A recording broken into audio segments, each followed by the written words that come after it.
Hello, hockey fans of all ages, shapes, and sizes. I haven't done one of these in a while. Thought it'd be a good time.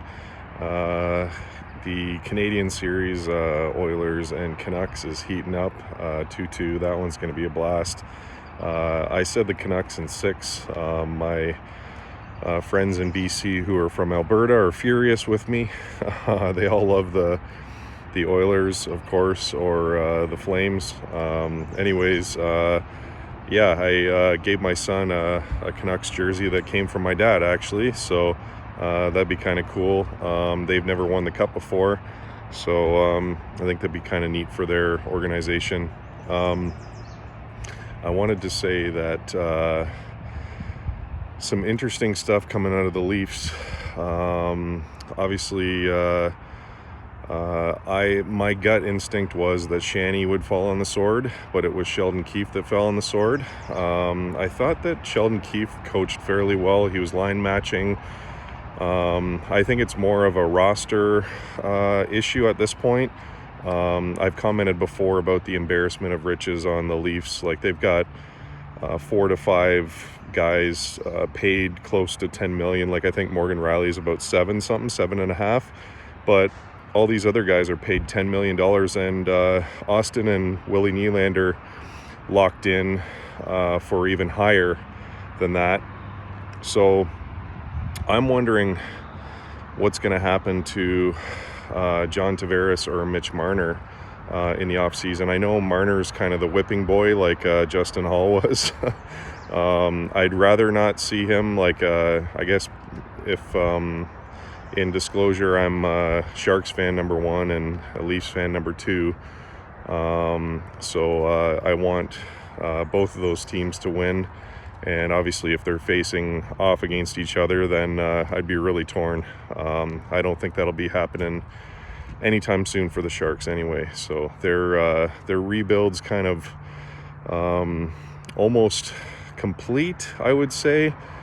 This year getting Celebrini. I was so happy I didn't watch the draft out of superstition. I'm not really a superstitious guy, but I just thought, oh man, if I watch somebody else's logo come up number 1, I'm just going to lose my mind. So I was so happy to see that. Happy for Greer and staff that they get a true generational player. And I think all these Ruskis, that's Russian, by the way, in Russian. There's all these great Russian players that are kind of like 2 to 5 in the draft, and I think it'd be a really, really hard decision. My guy would be the right-handed defenseman, Levshunov. I think he moves very much like a Burnsy type. He's big, he's mobile. He hits, he shoots the puck a lot. He creates opportunities. He's not afraid to wheel it out of his own zone. So that would be my guy going number 2 if I'm the Blackhawks. And let's say the Blackhawks hypothetically select Levshunov, which I think would make a lot of sense for them. With Bedard up front, you want a mobile defenseman and a power play kind of guy for your future that can grow up and be a part of that legacy together. I'm kind of looking at like a Seth Jones type guy for the Leafs, maybe, if they're willing to trade Marner for him.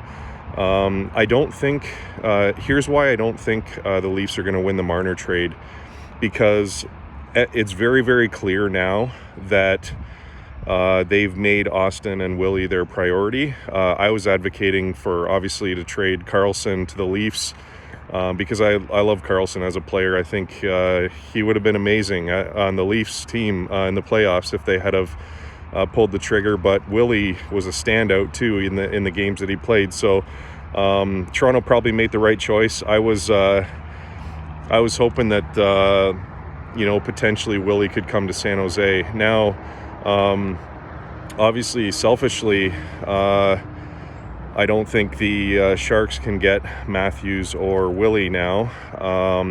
And with Karlsson's contract traded off, that's another, and then Hurdle going at the deadline, that's another big one off the books. The other big question now is, what do you do for Captain Clutch or Cooch?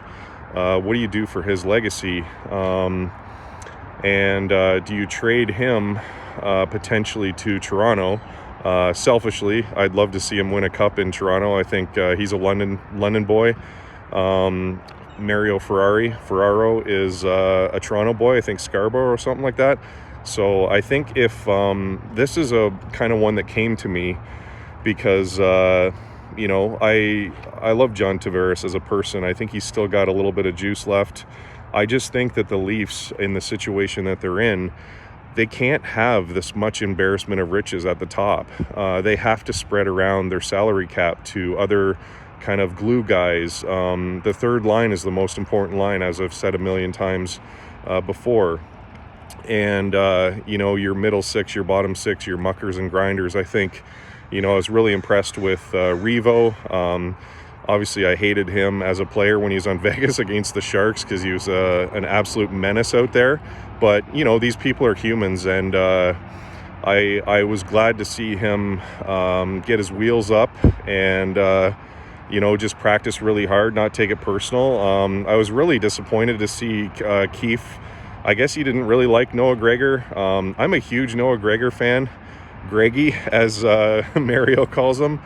Greggy. Anyways, yeah, I don't know what's going on there. Like, I think this guy, Noah Gregor's got so much potential. The guy's got elite NHL speed, and he hits like a truck. He can pancake guys like the best of them. So it does make sense. If I know he sometimes does have, his hands aren't silky smooth. They're kind of bricks sometimes. So, I've seen him do a couple clappers to the top cheddar or whatever, where grandma hides the cookies.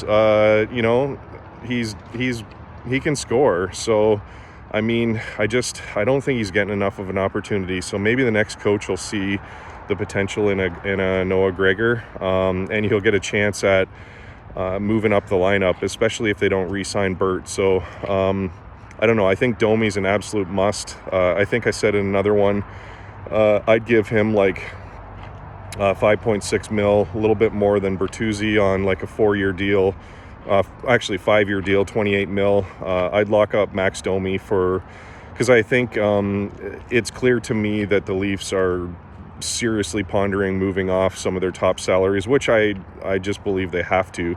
It's just a math equation problem. Like these are good guys. Like Mitch Marner's a great guy. John Tavares is a great guy, and when you look at what they've done in the playoffs together as a whole, I can't even see these guys wanting to be a part of that together anymore, because they can go on, like Mitch Marner could go on to, I would say for the Leafs, I'd try to trade him to the West Conference. I would not want to see him on Detroit, especially another team like Bruins and Florida and all these gauntlet in the East that they got to go through in order to make it. But you look at the West and it's like Dallas, Vegas, like it's just a wagon of teams. So I don't know. It doesn't really matter. I think just like it's a sheer math problem. So I look at like Marner's going to want more. Shout out to Real Kipper and Bourne. They're I called him Dr. Kiprios on a comment there. I felt it was like a brilliant analysis of the players. If you're the management, you go to these guys and say, hey, like, you guys are good guys. Toronto loves you. They'll always love you. And I think even Marner's comment in the exit interview was, you hope that the love stays there for guys that get traded. I think he knows that he's out the door. He's got a foot out the door, because he knows, like, if he's going to have to play on potentially this injured ankle or whatever, it's not fully healed, if there's all this scrutiny and stress does create fractures in your bones and frailty, and it punishes you in your heart and soul, and you won't perform at your best. So if I'm a guy like Marner, I'm saying, hey, remember what I did for that 99-point season. I want 12 and a half, 100 million sheets, 100 sheets. I get more than even Willie, and more than Matthews signed for, because he signed a short-term deal. He'd be like the highest paid player ever. I think a guy like Marner would probably go to a team in a sign-in trade, knowing that the Leafs could. I think the main priority here is you're freeing up 11 mil, 10.9 mil, and more. I know the salary cap's going up, but like I said, you can't pay 4 people more than 50% of your salary, and they've done this like 8 years in a row. It's like pure insanity. So To me, I would look at a guy like Riley, and I thought he had a great playoff last year, but he was kind of a ghost this year, like Marner was. So, great guy, but he's been on the team forever. He was drafted, homegrown. If you want to truly shake things up, maybe look at a Nashville or somebody. If you want to trade Riley for UC Saros and maybe Schenner, like Luke Schenn, but maybe Riley wants to play with Schenner and O'Reilly again. Have the two Rileys, brothers, stepbrothers, on the team again, in Nashville. I think even a Logan Couture. So what I want to say, for the main point of this is I could see more likely John Tavares in Teal. Now that Carlson's gone and Hurdle and a lot of these other guys, we don't know what the status of Couture is going to be. This guy is a playoff beast, and I feel like when he came back, he looked pretty good. He hadn't lost a step. He's still, I want to say 34 something, 35 maybe. I mean, the guy's a Sharks legend. He'll have his jersey retired, almost guaranteed. So I'd say the number of points that he scored in big moments, the Leafs could use a guy like that. And I think Tavares could use a change of scenery, honestly. If he wants to go to the West and to San Jose, a rebuilding team. He's Captain Canada right now, which is awesome for him. I think hopefully he has a good showing at the international tournament. And then maybe the Sharks say, hey, you know what? We'll trade you Mario Ferrari, Cooch, and Burrows or Ruda or both. Maybe package up a bunch of these guys' assets for the Leafs. And Tavares comes to San Jose, and it's a risk that he probably would re-sign, and the Leafs the Leafs can't afford to pay him what he probably will still be worth as a solid playoff guy. He's clearly, to me, he's almost like a Jumbo to me, where he's a beloved player. He lost a step. He can still make. He can still score in big moments. Jumbo was a big playoff guy. By the way, for the draft coming up I saw Patty Marleau was Will Smith's announced that one. So I hope to be there in person to see it live. I would love to see my guy Jumbo. His jersey's getting retired next year. I hope to be to that too. I'm trying to round up all the boys from St. Thomas Minor Hockey to come out and support you for whenever that may be. Obviously, schedules will be tighter. Hopefully, there's a huge lead time on the announcement and the game it's going to be, so we can buy some tickets, maybe buy a booth together and reunite all the boys from St. Thomas Minor Hockey. But anyways, I hope Jumbo is gets to announce the Celebrini pick as kind of passing the torch. And I liked what Kipper and Bourne said too about passing on. Maybe it was Locked on Sharks. I don't know. I watch a lot of podcasts on the Sharks and the Leafs, but somebody was saying, hey, maybe get, maybe it was JD Bunkus. I don't know. Get Jumbo and Patty and some of these guys, suit them up with some of these young guys. And I believe that if Celebrini makes the team out of camp next year and him and Will Smith don't want to go back to junior, I really think you turn over a new leaf with this organization, and it will be much easier in my mind, even though there's question marks, to trade Logan Couture. Get JT and then give him an extension for, $7-8 million a year. He can pay his taxes. Oh my God, I saw that article. If you look way back at my vlogs, I posted something about JT making all this money, and he's probably got a good accountant. And then the irony of it was that was announced not too long after that. Oh my God. Anyways, you know what? I think it'd be interesting to see John Tavares, because I heard Dougie Wilson was going for him back in the day. It'd be kind of interesting to see John Tavares in Teal for to end his career. I think the spotlight, it's white hot in Toronto. They just can't afford all these guys on the books. And I do really feel like Shanny needs to pull the trigger and trade a guy like Marner probably to the West, and JT probably to the West.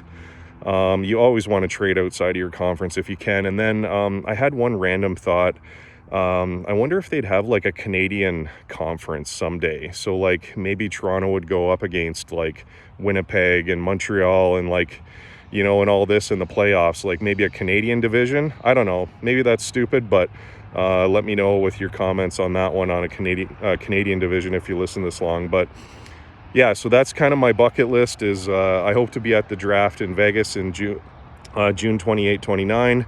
I would love to see Jumbo announce the Celebrini and kind of pass the torch, because Patty did it last year to Will Smith, and Jumbo with his retirement coming up, I would love to see that. And please, if the Sharks alum or anybody's listening, please make Jumbo's retirement jersey announcement well in advance, which game it's going to be, etc. So us not too wealthy guys can plan our schedules, take time off work, etc. to go and be there to support our big cat. So I think that's it for today. Marner to Nashville, maybe. For Saros, or Riley to Nashville. Tavares and Teal could be interesting. I'd love to see Logan go on and win a cup. And honestly, with his injury, he might have 2-3 more years left in the tank, and he's a playoff absolute weapon. So please, if anybody's out there, the universe is listening, John Tavares, this is my prediction, John Tavares and Teal for probably Ferrari, Cooch, and probably Ruda and Burrows are really tough right-handed defenders, and the Leafs could use all that. And that'll probably alleviate the question mark with Cooch if he ever comes back. They would have 3 solid defensemen out of that deal. And I think all those guys came in on deals to the Sharks through maybe the Carlson trade and some other stuff too. So I don't know. Just go with all the ELCs, the youngins. Oh yeah, last thing. If we get JT and Teal, as my gut says, that would be amazing.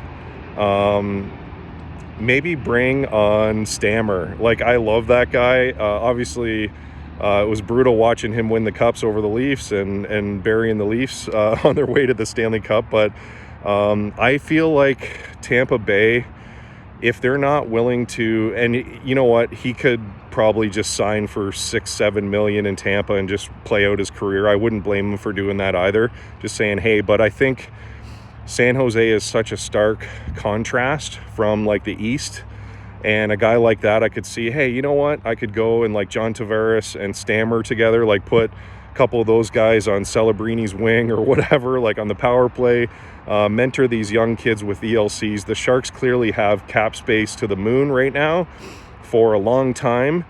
And I could see one last thing I wanted to say on the cap space is that I hope Greer and the Sharks management team do what New Jersey did, and they see, Jack Hughes is not quite to his prime, so you commit to a big value saying, you're our guy. I think he signed for $8 million. If he had have signed a year or two later, he probably would have got 10-11 million. So I think that's one of those things where if the Sharks manage their cap space correctly, they can keep all these young players that they've got and, foster their growth, and they can grow up together, build a foundation for the next Sharks run. Hopefully the window, if they get some exciting guys like Tavares and Stammer in the offseason, it could be a fun team to watch. They're not going to probably make the playoffs, but who knows, if they got a couple guys like that, they could get these young guys going, and maybe we'd surprise early like New Jersey did or Seattle did, you get a couple wily veterans in there, mentor these young kids, teach them how to be pros, teach them how to be successful and play more than 40-50 games a year, which I'm so glad they kind of gave Matthew Nyes a couple breaks through the season. It's a grind, and it's tough to be a pro. So I think Logan said in his exit interview, Jumbo said this to him, that it's not the NHL is not a development league. In this case, I would say Greer and the Sharks and everybody, they've done a phenomenal job clearing out contracts, drafting young studs, Beestead, and like I'm excited about like this Havilid kid over in Sweden. Like Luca Cagnoni could be like our mini Quinn Hughes or whatever, like or Huggy. I love that nickname. Anyways, there's a lot to be excited about as a Sharks fan, and here in BC now, so I'm not too far away. I'll shout out to Pam, a legendary philanthropist who gave me tickets to Nashville, and I got the ice insights. I got to meet some of the management team, and the legend Dan Rusanowski was the moderator for the discussion. It was so cool to be like in the second row, face to face with all these guys, and hearing their kind of inside looks on the team and where it's going and their vision and all that. It was so cool. So shout out to her if you ever watch this. Here's hoping that I'll be able to get some Sharks seasons tickets down the line in the future someday, in a few years. The team will be exciting again for another decade or more. And go Sharks go Leafs go. Crazy off season. Maybe JT and Teal, maybe Riley and Marner in Nashville, or maybe just Riley in Nashville. Maybe Marner goes to Chicago, or maybe goes to Winnipeg for Hellebuck or something. Like, you never know. Like, big 1-for-1 trade like that, like to a Markstrom with Calgary, to Vancouver for, like, probably not Pettersson, but if Pettersson decides to leave after a rough playoff, like, I don't know. I think he re-upped, actually, so that's silly. Like Vancouver might have to make some tough decisions on like Zadorov or Lindholm and some of these other guys. So after their playoff run, so you never know. I think Marner could be interesting, even to like a Montreal or something, right? The Montreal has so many prospects and stuff, but I think the Leafs are clearly going to go for, if they trade a guy like JT or if they trade a guy like Marner in the offseason, which I think they should trade both, and potentially even a Morgan Riley as well, if you can get like a UC Soros for Riley or something in return. And you've got a couple defensemen coming the other way in free agency. You're going to free up a ton of cap space. You can fill in the mid six, the bottom six, etc., and be a more exciting playoff ready team. And it just seems to be like these huge menaces, like, or these like absolute mutants like Zadorov, or like a menace like Bennett or Marchand. These guys are like playoff guys to the heart and soul, and I won't even comment on that punch. It was pretty insane. And just the interview and how Bennett, like, I have my opinions on the hit and like the guy that was hit, but all things aside, he handled it with class when the TNT guys kind of came after him with all these questions and stuff, and Biz, and I kudos to all those guys for being journalists as they are, and Quiz and Bennett, and for him to say thanks for the chirps, boys. Like, I think that was a class act. Maybe a play in the moment that he doesn't like, but if he's bracing for a hit and maybe he has a broken left hand, as people are speculating, maybe he's like, oh man, if I maybe he could have broke his right hand on Marchand's jaw right there and he's out of the playoffs entirely. So maybe that doesn't connect with Marchand's